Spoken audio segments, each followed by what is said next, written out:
What do YouTube? It's your boy Young Jupiter, Big Jupiter, or you could just call me Jupiter. Just make sure you call me. Before we get into today's video, if you can, subscribe to the channel. That's all I ask. That's all I ask. Today we got when Mike Tyson called out his biggest opponent. Man, but hey, I mean, the bigger they are, the harder they fall, you know? And Mike, Mike ain't no punk, so I already know he gonna inflict maximum damage. I'm gonna link to the original video down below if y'all wanna check it out for yourself. Without further ado, let's get into it. In fact, several people seem to think that he's George Foreman, but he's stronger than George Foreman. He's Joe Frazier, but he's faster and he's more powerful than Joe Frazier, and he's Rocky Marciano, but he's almost 30 pounds heavier than Rocky Marciano. So that combination, I think, bodes pretty well for Mike Tyson. Welcome back to another big fight recap here on BLTV Classic. Yes, Tyson has the anticipation of a Doberman who's happened upon 210 pounds of unguarded meat. On today's video, we look back at the night Tyson fought. By the horse's mouth, not only the biggest man in his career, but also the toughest. As the 6'6" Cuban heavyweight Jose Revolta withstood inconceivable damage inflicted by the most ruthless. And that's one thing about Mike, boy. He ain't never backed down from nothing. And of Iron Mike the world has ever seen. One of the great heavyweight slugfests of all time.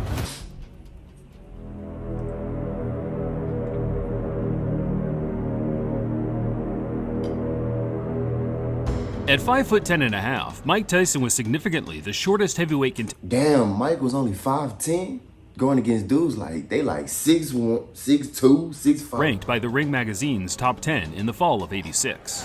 Many boxing fans will remember this era as the New Age, the land of the giants, with the large majority of top contenders and champions from here on out standing in excess of 6'4". Primo Carnera, a heavyweight boxer called the Monster by Time magazine. There have been many tall contenders and champions in the past, with Jess Willard. I don't think there'll never be like another 5'10" heavyweight. Not in today's age. Just too many people that's like, I don't see it happening. Primo Carnera being prime examples of towering fighters often branded as unskilled behemoths, circus acts, whose achievements in the sport are credited strictly to their advantage in size and weight. Bro, anytime I see somebody, well, his name look like Wladimir, almost like Vladimir. But if every time I see somebody named Vladimir, I automatically get scared, bro, because I just know that they a beast, fam. I don't even play with anybody named Vladimir. You shouldn't either.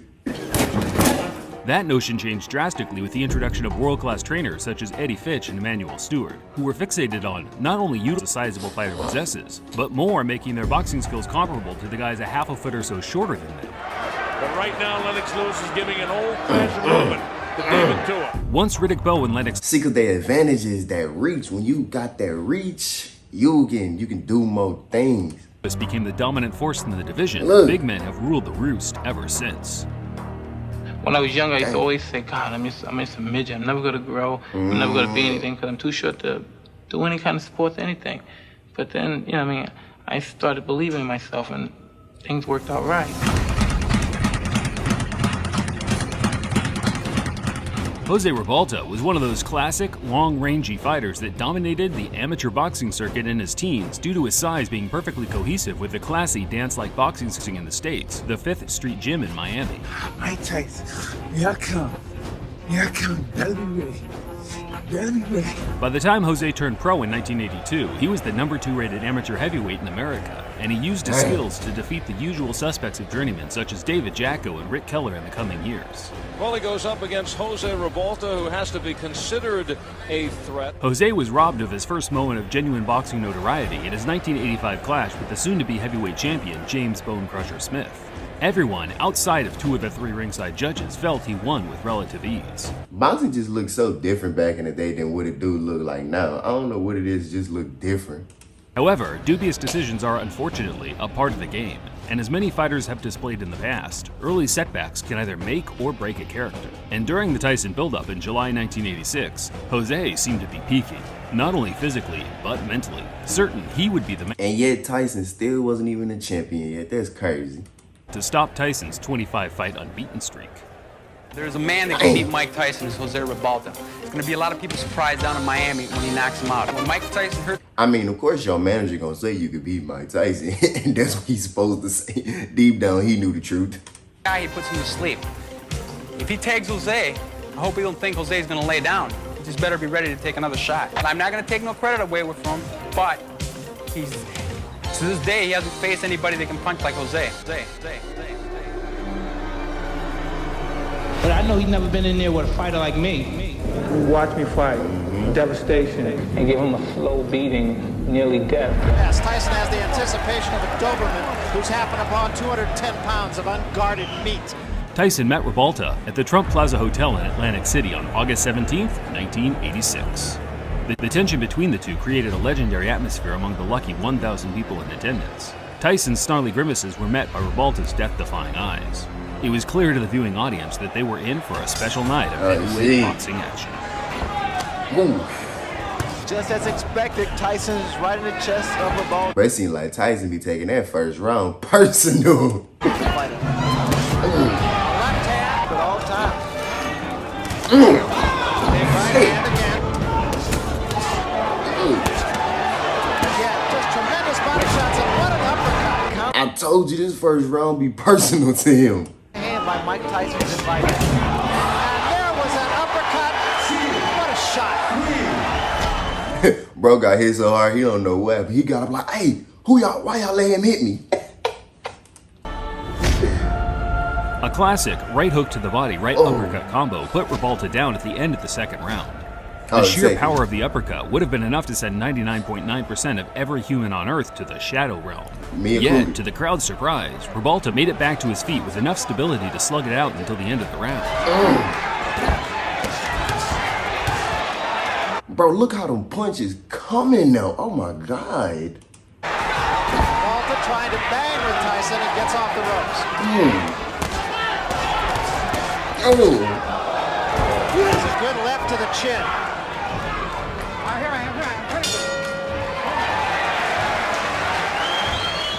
Acknowledging Rebalta's resilience, Tyson elected for the water in the basement approach in the next few rounds, hammering Jose to the body to try and soften his core.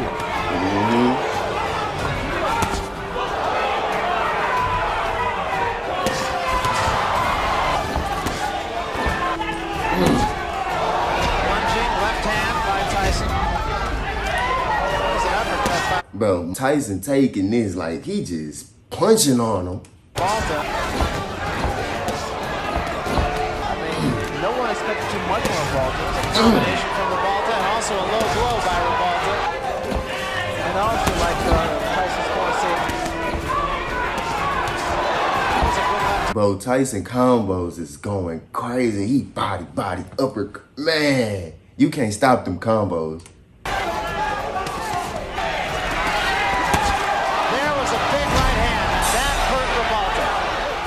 Tyson took his attacks upstairs by the end of the seventh, boxing with the same ferocity as he did in the first, throwing with the speed and power of a man that has barely broken a sweat. Does he hit?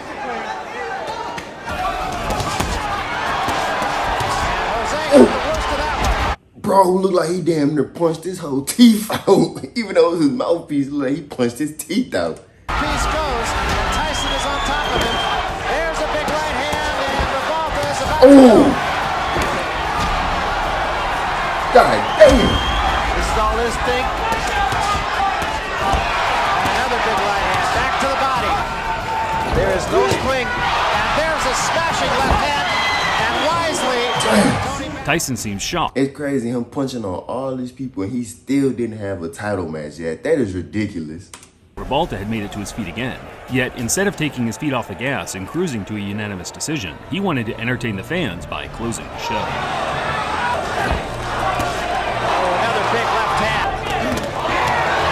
That's a fighter.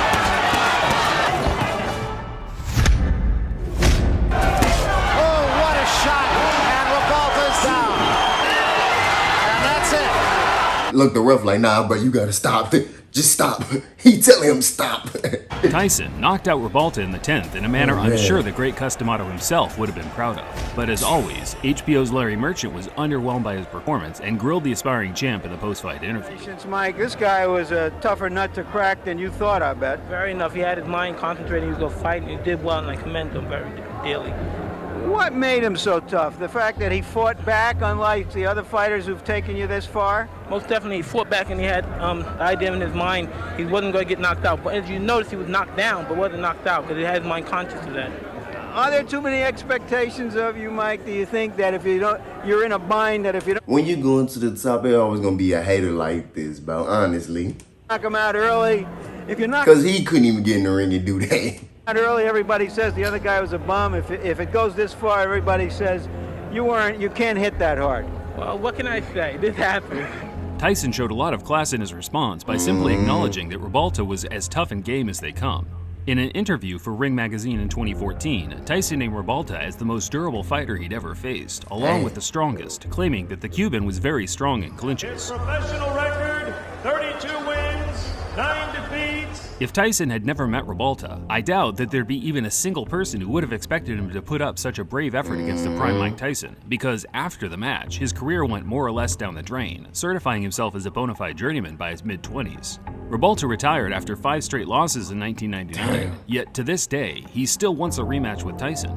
In fact, his Facebook page is littered with non-stop callouts to the point of obsession. Usually, don't do it to yourself, bro. Don't do it. Mike is still Mike at the end of the day. Laugh off these callouts, but with the current landscape in the game today, you just never know who will return to the ring. Man, boy, Mike wasn't nothing to play with. I'm ready to see this when they get my mans a title fight already. That's what I'm waiting on. That's why they call him Iron Mike for a reason, but I'm telling you. But yeah, that's the end of today's video. Make sure you like, comment, and subscribe to the channel if you will. I'm out.